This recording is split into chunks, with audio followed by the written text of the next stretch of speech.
Acchiappa l'idea! Oggi facciamo insieme una porta per presepe.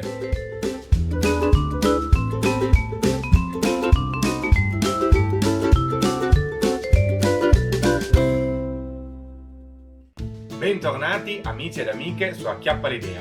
Oggi faremo insieme questa, che è una porta che tra l'altro si apre e si chiude per presepe.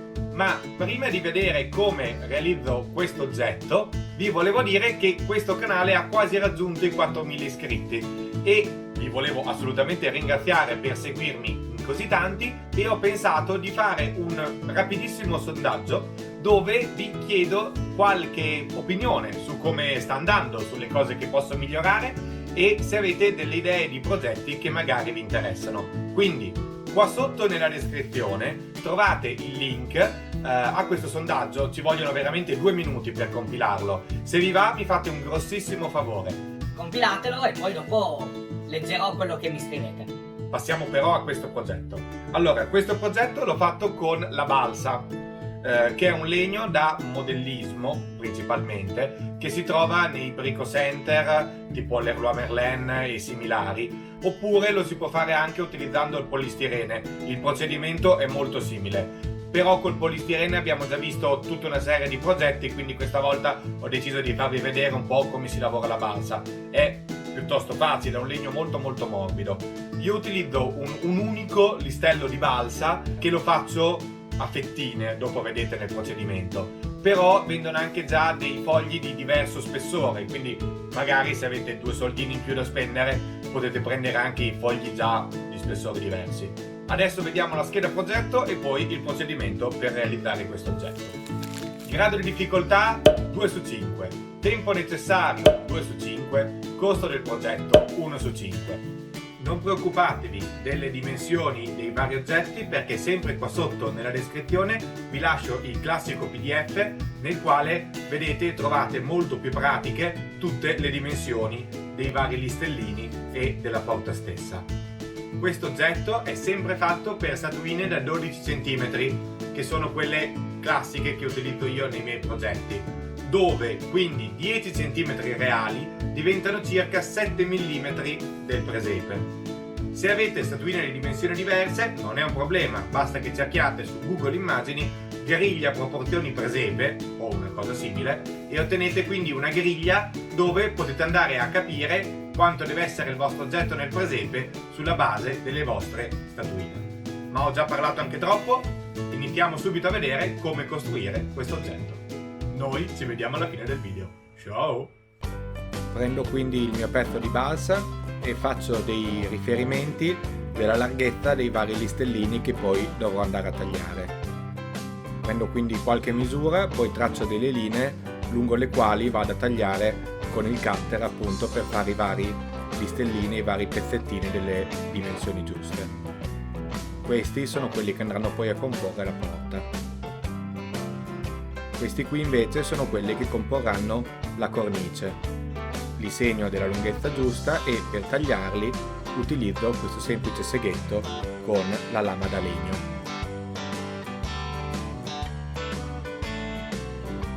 Ecco, vedete, questi sono quelli della cornice. E questi, una volta che ne ho fatti il numero sufficiente, sono poi quelli che andranno a comporre la porta. Vado quindi a intagliarli, a renderli un pochino più irregolari utilizzando un cutter, oppure in questo caso una lama da modellismo, da balsa appunto, e vado quindi a smussare i vari angoli e a renderli più irregolari. Poi li passo con questa spazzola di ferro per fare appunto un effetto di venature, un pochino di invecchiamento, e passo anche i listellini, quelli che poi comporranno la porta, da un lato e dall'altro. Quando abbiamo finito di intagliare e di fare questa specie di venature sui nostri pezzi di legno, andiamo a comporre la struttura della porta e ora dobbiamo andare a incollarla. Incolleremo la parte della porta in un pezzo unico e la cornice esterna in un altro pezzo. Per incollarlo possiamo usare la colla a caldo oppure il Vinavil. Con il Vinavil ovviamente i tempi di asciugatura sono più lunghi, mentre con la colla calda dovremo fare molto più in fretta. Cercando di fare attenzione per non muovere tutti i pezzi che al momento sono solo appoggiati, vado a incollare i due fascioni orizzontali che mi aiutano poi a tenere fermi i vari listelli, e poi il fascione diagonale che anche lui contribuisce a incollare il tutto. Poi, incollando solo gli angoli, vado a fissare la cornice a se stessa sostanzialmente. Controllo che i pezzi siano rimasti staccati, perfetto. Dopo vedrete a cosa utilizzeremo questa carta vetrata nera. Intanto ne approfitto e faccio 4 pezzettini che fisso dietro alla nostra cornice della porta per irrobustire tutte e 4 le giunzioni, in modo da non avere problema poi dopo nella movimentazione e avere appunto una struttura bella resistente. Passo quindi alla colorazione. Utilizzo per fare la base un impregnante da legno, questo è color noce chiaro, ma può andare bene un po' qualunque impregnante.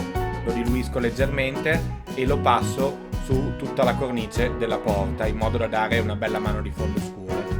E poi su invece la porta lo utilizzo un pochino più diluito in modo da avere già una tinta un po' più chiara della porta rispetto alla cornice, e anche qui la passo tutta. Se il colore che ottenete non è proprio uniforme non è un problema, anzi quasi meglio. Vedete, questa è la nostra porta. Lì andiamo a fare con la nostra carta vetrata nera, che è una specie di cartoncino in realtà, i fascioni che saranno poi appunto i giunti nel quale i cardini, ecco, sostanzialmente della porta. Facciamo queste strisce lunghe e strette e le andiamo a incollare con la colla caldo. Ho preso già un chiodo per avere la misura poi del perno che andrà a fissare il fascione che attaccheremo alla porta con quello che attaccheremo allo stipite. Quindi sostanzialmente dobbiamo fare 2 coppie di cardini, ecco, cioè 2 che vanno poi messi sopra e 2 che vanno poi messi sotto. Mentre la porta finisce di asciugarsi, con delle tronchesi da ferro vado ad accorciare dei chiodi in modo da ottenerne poi solo la testa, che ci serviranno poi in un secondo momento. Adesso vado a dare delle tinte, in questo caso scure, sempre a pennello bagnato, in alcune aree della cornice e della porta, in modo da appunto rendere meno omogeneo e uniforme il colore di tutto il nostro pezzo. Appunto vado a dare delle macchie più scure a pennello bagnato e poi lascerò asciugare anche questo passaggio.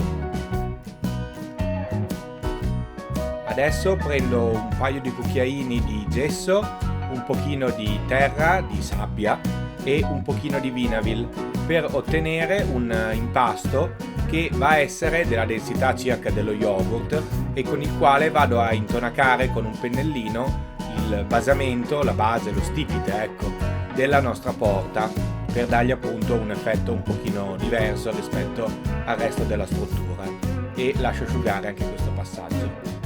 Nel frattempo prendo adesso del colore più chiaro, del bianco sporco e delle tinte simili al marroncino, e vado questa volta a pennello asciutto a colorare sempre alcune zone in modo da far risaltare le venature. Appunto a pennello asciutto non vado a riempire le fessure, ma coloro le parti più emergenti, diciamo. Passo sia lo stipite che la porta. Ora vado a incollare, utilizzando la colla caldo, i cardini, cioè sostanzialmente i fascioni che ho realizzato in precedenza, e ne fisso uno sopra e uno sotto. Vedete, la porta si apre e funziona. Ora vado a fare con questo piccolo trapano una serie di forellini per andare a incastrarci, a incollarci i chiodini che abbiamo precedentemente preparato.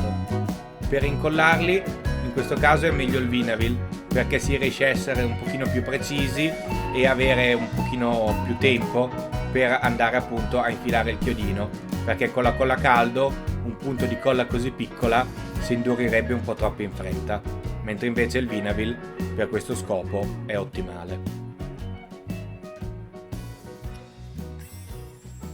vado a fare sempre con il mini trapano una serie di bucanini qui dove andremo poi a incollare un pezzettino di ferro che servirà poi per essere il punto nel quale la porta dovrebbe andare a chiudersi, ecco, vedete, un semplice gancino di ferro ripiegato. Utilizzo magari anche questi anellini prendendone uno e aprendolo per andare a fare poi il gancino che attaccherò alla porta. Per aprirlo utilizziamo sempre le tenaglie, ecco, così. Vado a fare quindi il bucanino anche dove poi vado a inserirlo nella porta. In questo caso li incollo con la colla a caldo.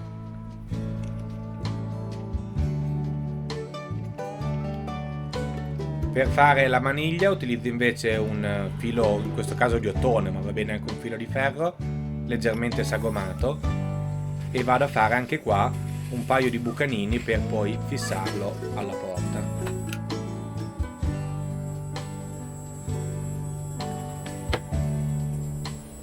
E anche in questo caso utilizzo la colla a caldo per fissarlo. Per colorare queste parti che abbiamo appena messo utilizzo una base nera di acrilico, però colorata leggermente di rossastro con quella tinta che vedete lì, un pochino rossa, in modo da dare un po' un effetto ruggine. Il colore non serve che sia perfetto, deve giusto dare un effetto verosimile, ecco. Già che ho questo colore passo un po' tutta la nostra struttura per dare qualche ulteriore macchia disomogenea e un pochino di invecchiamento a tutto il nostro pezzo. Adesso che si è asciugato prendo dell'argento, lo scurisco un attimo con del nero e passo a pennello asciutto i fascioni dei nostri cardini e i chiodi che ho precedentemente messo.